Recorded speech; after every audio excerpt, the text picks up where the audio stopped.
नमः सिद्धेभ्य ओम जय जय जय नमोस्तु नमोस्तु नमोस्तु नमो हरियंताणम नमो सिद्धाणम नमो ऐरियाणम नमो वज्रायणम नमो लोहितोतावणम ओकारं बिंदु संयुक्तं नित्यं ध्यायन्ति योगिनः कामदं मोक्षदं च ओंकाराय नमो नमः।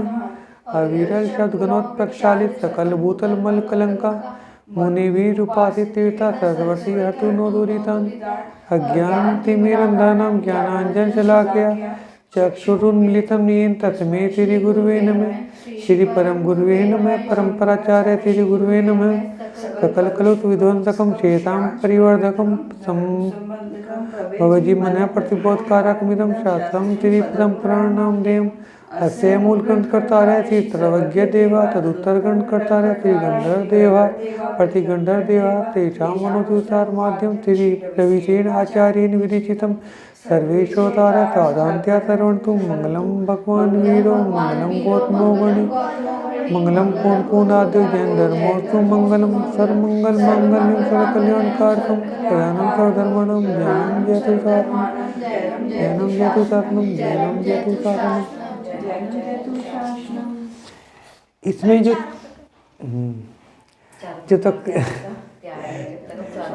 तक स्वाध्याय करे तो तक चारों प्रकार के आर्य का त्याग। आज तो इस प्रश्न में बताया दिखे हैं।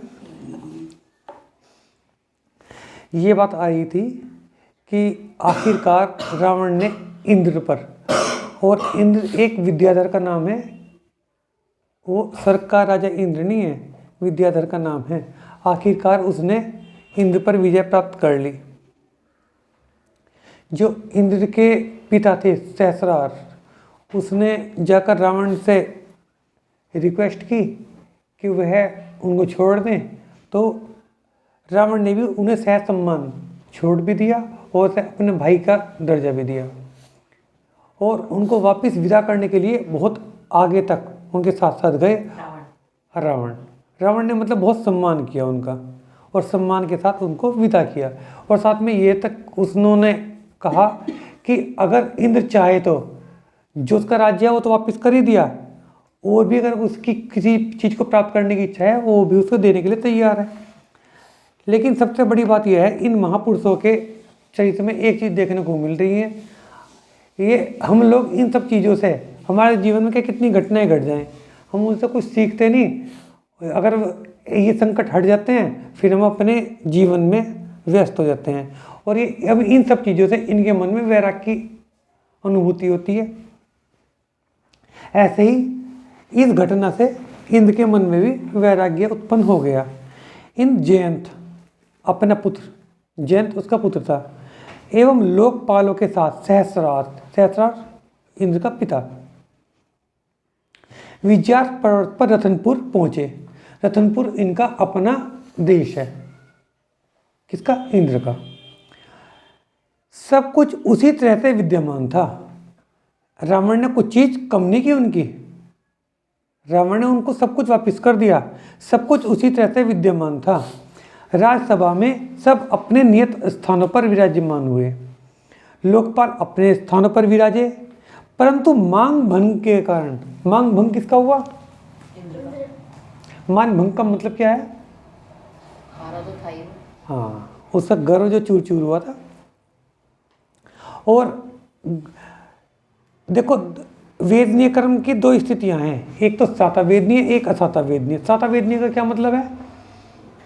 साता वेदनीय से हमें किस चीज की अनुभूति होगी? सुख। हाँ, साता वेदनीय ऐसा कर्म है जिससे हमें सुख की अनुभूति होती है, असाता कर्म से हमें दुख की अनुभूति होती है। तो मांग भंग के कारण जो असाता को प्राप्त हुए, जैसे ही विद्यार्थ के लोगों ने की निगाहें इन पर पड़ती तो लज्जा से इनके सिर झुक जाते। क्यों झुक जाते? क्योंकि ये हारे थे। सबसे ज़्यादा खराब हालत इंद्र की थी। उसका चित्त तो जैसे प्रत्येक वस्तु से उचट ही गया था। प्रत्येक वस्तु से उसकी प्रीति खत्म हो गई थी। वह कुछ भी भुला नहीं पा रहा था। लज्जा से उसका शरीर कांतिहीन हो गया था। अपने महल में जिन मंदिर के किसी भी खंभे से सिर टिकाकर आकाश की तरफ सुनी आंखों से देखता रहता। प्राय सारा समय यहीं जिन मंदिर में बिताने लगा। यह से सब देखकर विद्वान पुरुष यह विचारते हैं कि धिक्कार है इस तरह के विद्याधर पद एवं ऐश्वर्य पर, जो तिनके के समान एक क्षण में ही विनष्ट हो गया। जिस तरह शरद ऋतु के बादल के समूह अत्यंत ऊंचे होते हैं तथा क्षण भर में ही टूट जाते हैं, यह कर्मों की विचित्रता है। अन्यथा कौन पुरुष ऐसा करने में समर्थ है। बहुत लंबे टाइम से वो ऐसा राज कर रहा था जैसे सर का इंद्र हो। इस जगत में कर्म ही प्रबल होते हैं तथा पूर्व जन्म के पुण्य से फल खत्म होते ही सब कुछ समाप्त हो जाता है। तो उन लोगों को मैंने बहुत बार पाठशाला में भी इस बात के लिए कहा कि हम लोगों के बहुत बार मन में ये आता है कि हम पाठशाला क्यों ना आए, क्योंकि हमारी पढ़ाई बहुत ज़्यादा रह रही है, हमारे पास समय नहीं है, इसलिए हम पाठशाला में ना आए। ठीक है ना। मैं तुम्हारे से इस बात के लिए कहा था, देखो एक बात है, पढ़ाई तो आवश्यक है ही, पढ़ना तो जरूरी है, लेकिन मैं ये बिल्कुल नहीं कहता कि तुम पढ़ाई के समय को कम करो, अपना सोने का समय कैसे भी समय कम करो, लेकिन हमें थोड़ा बहुत पुण्य का उपार्जन करना ही चाहिए ताकि हमें अगले जन्म में भी अच्छी चीज़ें मिले, है ना। कांतिहीन का मतलब बेटा कांति का मतलब होता है चमक, खत्म होना। ठीक है ना, और कांतिहीन का मतलब चमक खत्म हो जाना। इंद्र भी कुछ ऐसा ही चिंतन मनन कर रहा था। रण संग्राम में सूरवीर की तरह मर जाता तो पृथ्वी पर इस तरह का अपयश न होता। मैं जन्म से ही शत्रु के सिर पर पैर रखकर जीतता रहा हूँ, अब शत्रु का अनुचर होकर किस प्रकार जी सकता हूँ। यह राजलक्ष्मी अब मेरी नहीं है, अब मुझे इस असार संसार के सभी इंद्रिय जनित सुखों को तज देना चाहिए। इस लाइन का मतलब कुछ समझ में आया? इस इंद्रिय जनित सुखों को तज देना चाहिए, क्या मतलब हुआ? इंद्रिय सुख जो है, सुख इंद्रिय सुख कौन सा सुख होता है? इंद्र की भांति उसने अपना सारा राज्य रखा था। जिस सुख का अनुभव हम अपनी इंद्रियों से कर रहे हैं, हम टीवी देख रहे हैं, हमारी आंखों को सुख मिल रहा है, हम अच्छा खा रहे हैं, हमारी जीभ को सुख मिल रहा है, हम मुलायम मुलायम गद्दे पर सो रहे हैं, हमारी त्वचा को सुख मिल रहा है, ठीक है ना। ये सब के सब इंद्रिय सुख हैं। अब अतीन्द्रिय सुख क्या है? अतीन्द्रिय सुख को हम केवल कल्पना कर सकते हैं, महसूस नहीं कर सकते, ठीक है ना, क्योंकि हम लोगों ने कभी अतीन्द्रिय सुख का अनुभव किया ही नहीं है, ठीक है ना। अतीन्द्रिय सुख का अनुभव कौन करेगा? मोक्ष भी ना हो तो कम से कम ऐसा तो हो कि कुछ तो कर्म काट दिए हो जिससे हमें हमारी आत्मा से साक्षात्कार हो, हमारी आत्मा से तो साक्षात्कार होना चाहिए। इस चीज़ का हम थोड़ा सा अनुभव, हल्का फुल्का अनुभव हम केवल और केवल एक ही समझ लो, जैसे समुद्र में हमें सुई की नोक घुसाई और निकाल ली, जितना पानी उसकी नोक पे आ गया, इसका अनुभव हम कभी याद ऐसा कर सकते हैं। जबकि आचार्य विद्यासागर जी महाराज का भी कहना यह है कि उन्होंने इस चीज़ का कभी अनुभव नहीं किया। उन्होंने कहना ये था, वे तो बहुत बहुत लंबे टाइम तक ध्यान लगा लेते हैं, वे कभी जो जाप करते हैं ना, वे उंगलियों पे या मोतियों की माला पे नहीं गिनते। उनका कहना यह है कि मोतियों की माला से या उंगलियों से नहीं गिनना चाहिए। कैसे गिनना चाहिए? ऐसे गिनना चाहिए कि हम शिखर जी की वंदना कर रहे हैं। तो पहली टोक कौन सी? गौतम स्वामी की। गौतम स्वामी की करते करते करते करते कौन सी टोक पर आ जाएंगे हम? 24वीं टोक पर, ठीक है ना। तो 24 हो गए, तो 24 हो गए, ठीक है ना। वापिस जाओगे तो 48 हो जाएंगे। इस तरह से गिनो, और इस तरह से 20-20 मालाएं कर लेते हैं। वे उंगलियों पे या मालाओं पे नहीं गिनते, ऐसे गिनते हैं। और उनका कहना यह है कि उंगलियों पर मालाओं पे नहीं गिनना चाहिए, अपना ध्यान लगाना चाहिए। ध्यान ऐसा लगाओ कि हम पहली टोक से दूसरी टोक पर गए, दूसरी टोक से तीसरी टोक पर गए, ऐसा कुछ भी तरीका लगाओ, लेकिन उंगलियों पर या माला पे गिनने की आवश्यकता नहीं है, ठीक है ना। तो उनका कहना यह है कि कभी कभी ध्यान लगाते हैं तो ध्यान में कभी किसी ने महसूस किया हो कि सुख की अनुभूति होती है? करा किसी ने सुख की अनुभूति? हल्का फुल्का कभी? वो इंद्रिय सुख है। आंखों को सुख मिला, कहीं किसको सुख मिला? आंखों को मिला, कानों को मिला, किसको सुख मिला? ये सुख है। तो इंद्रिय जनित सुखों को त्याज देना चाहिए तथा मोक्ष की कामना करनी चाहिए। रावण शत्रु होते हुए भी मेरा परम मित्र प्रमाणित हो रहा है। उसने ही मुझे इस मोह से छुटकारा दिलाया। अब वे इस बार रावण का उपकार मान रहे हैं कि रावण मेरा शत्रु तो था, लेकिन उसने मुझे छोड़ दिया। अब मुझे तभी तो इस संसार की असारता का पता चला। संसार की असारता का क्या मतलब हुआ बेटा उत्सव? सार का क्या मतलब है बताया था मैं तुमको। सार का क्या मतलब है? श्रेष्ठ। सार का मतलब श्रेष्ठ। सार सार को गही करे, थोत्ता दिए उड़ाए। साधु ऐसा चाहिए जैसा सूप सुभाए, सार सार को गही करे, थोत्ता दिए उड़ाए। कबीरदास जी ने क्या कहा कि साधु ऐसा होना चाहिए जैसा कि छाछ, जैसा कि छाछ सार सार को गही करे। गेहूं को तो रख लेता है, थोत्ता दिए उड़ाए, भूस को उड़ा देता है। तो सार क्या है उसके अंदर? गेहूं। सार का मतलब श्रेष्ठ, सार का मतलब श्रेष्ठ, और असार का मतलब जो श्रेष्ठ नहीं, जो बेकार की चीज है। तो सांसारिक वस्तुएं कैसी हैं? अच्छी तो है, टीवी है, फ्रिज अच्छी तो है, असार है। ठीक है ना। संसार का असारता का अनुभव कराया। किसने अनुभव कराया? रावण ने। तो रावण कैसा हुआ? मित्र। रावण कैसा हुआ? मित्र। मैं इस असार संसार के गुणों के आस्वाद का आसक्त हो गया था। यानी कि इस संसार के अंदर स्वाद तो कुछ भी नहीं था। इस संसार के अंदर स्वाद तो कुछ भी नहीं था। हाथ ठीक रख। संसार में स्वाद तो कुछ भी नहीं था, ठीक है ना। और उसका मैं क्या था? उसका मैं आदी हो गया था। मैं उसका आदी हो गया था। भाग्यवश उसी समय निर्वाण संगम नाम के चरण मुनि। चरण मुनि कौन से हैं? जो पानी आश्रम आश्रम आसमान से गमन करते हैं, आसमान से गमन करते हैं। चारण रिद्धिधारी मुनि आकाश मार्ग से जा रहे थे। कौन से जा रहे थे? निर्वाण संगम नाम के, है ना।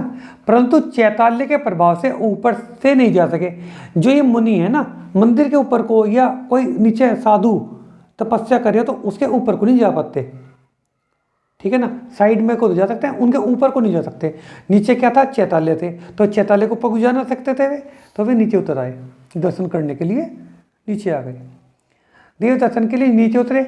जब वह देव दर्शन के पश्चात बाहर जा रहे थे, तब इंद्र ने उठकर मुनि के चरण पखारे, चरण का पाद प्रक्षालन किया, फिर चरण पकड़ लिए। मुनि 4 ज्ञान के धारक थे। अगर मुनि को 4 ज्ञान होंगे तो कौन कौन से होंगे बेटा? स्पर्श, अन्य, उत्सव, मति, श्रुति, अवधि, मंतव्य। हाँ। अगर 4 ज्ञान होंगे तो कौन से होंगे? मति ज्ञान, श्रुति ज्ञान, अवधि ज्ञान और मनपर्य ज्ञान। और अगर 3 ज्ञान होंगे तो कोई से भी हो सकते हैं। मति, श्रुति, अवधि भी हो सकते हैं, मति, श्रुति, मनपर्य भी हो सकते हैं। लेकिन मनपर्य अगर ज्ञान होगा तो केवल मुनि को ही होगा। अवधि तो देवों को भी हो सकता है, मति, श्रुति, अवधि तो देवों को भी हो सकता है, नारकियों को भी हो सकता है। लेकिन मनपर्य ज्ञान केवल और केवल दिगंबर वेशधारी मुनि को ही होता है। देव दर्शन, हाँ। 4 ज्ञान के धारक थे। इंद्र ने रोते रोते अपनी कथा मुनि से कही, फिर बहुत समय तक अपनी निंदा करता रहा। तब मुनि ने इंद्र को उपदेश दिया, हे इंद्र, जैसे अरहट की घड़ी बढ़ती है और खाली होती रहती है। अरहट क्या?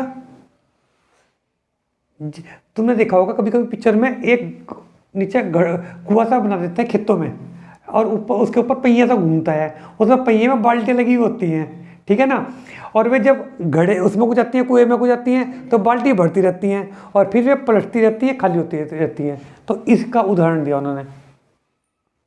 जैसे अरहट की घड़ी बढ़ती रहती है, खाली होती ही रहती है, उसी प्रकार संसार में माया क्षण भंगुर है। कभी हमारे साथ सुख है तो कभी हमारे साथ दुख है।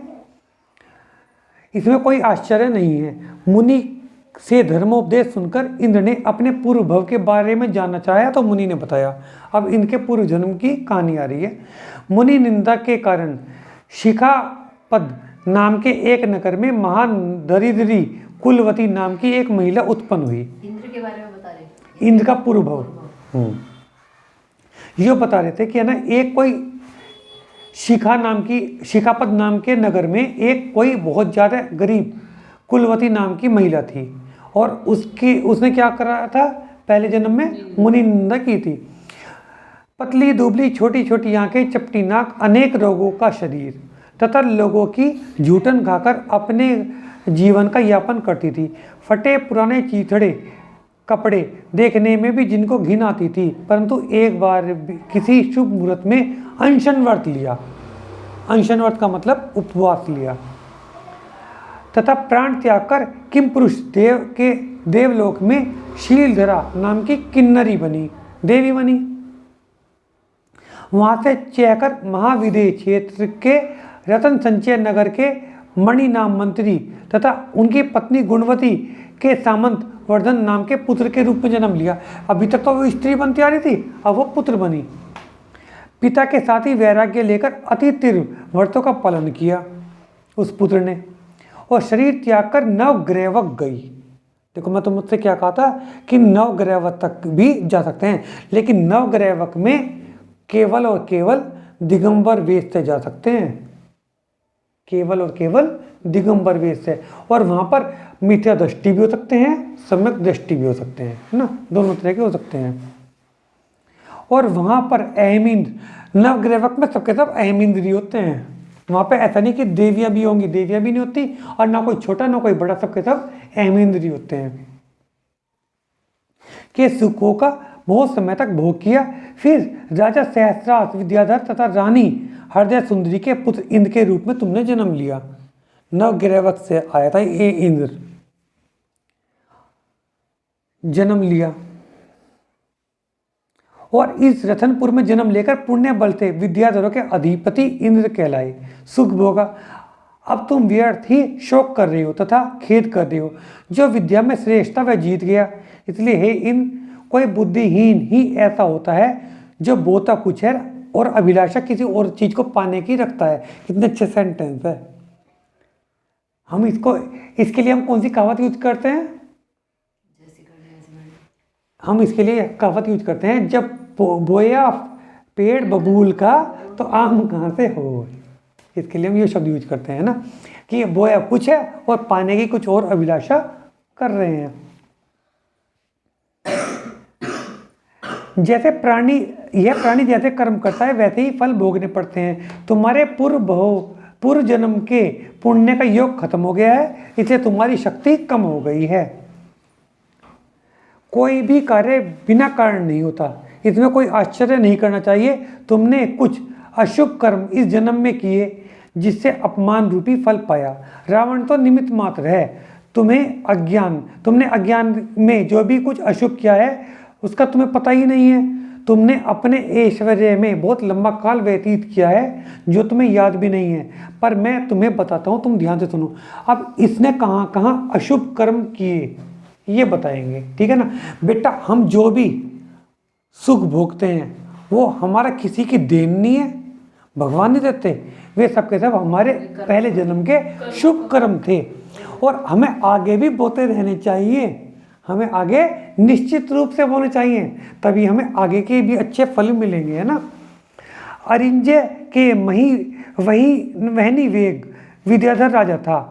उसने अपनी वेगवती रानी से उत्पन्न अहिल्या पुत्री का स्वयंवर रचा।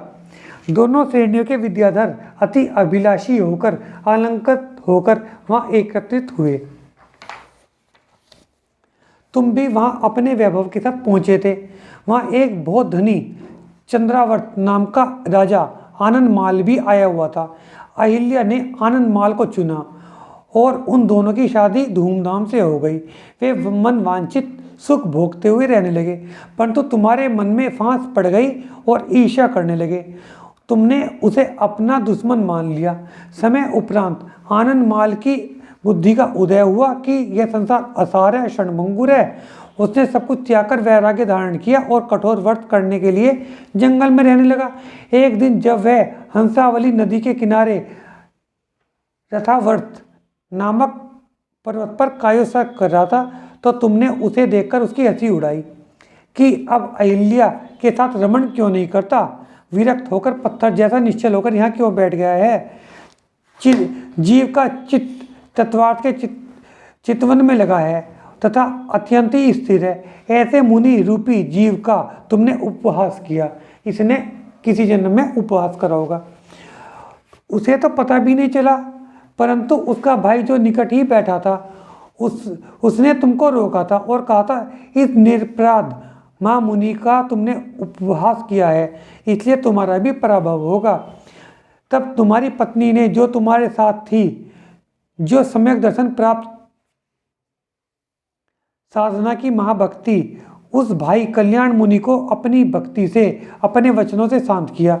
उसकी पत्नी ने उन महाराज से, जो उनका भाई थे, उनसे क्षमा मांगी, अन्यथा तुम उसी दिन भस्म हो जाते। तीनों लोक में तप के समान शक्ति किसी में नहीं होती। जो शक्ति साधुओं के पास होती है उतनी तो इंद्र आदि देवों के पास भी नहीं है। जो लोग जाने अनजाने में साधुओं का अपमान करते हैं, उनके लिए नरक के द्वार सदा ही खुले रहते हैं। इसलिए भूल से भी कभी साधुओं का अपमान नहीं करना चाहिए। उससे इस भव में तो दुख पैदा होते ही हैं, अगले भव में भी दुख पीछा नहीं छोड़ते।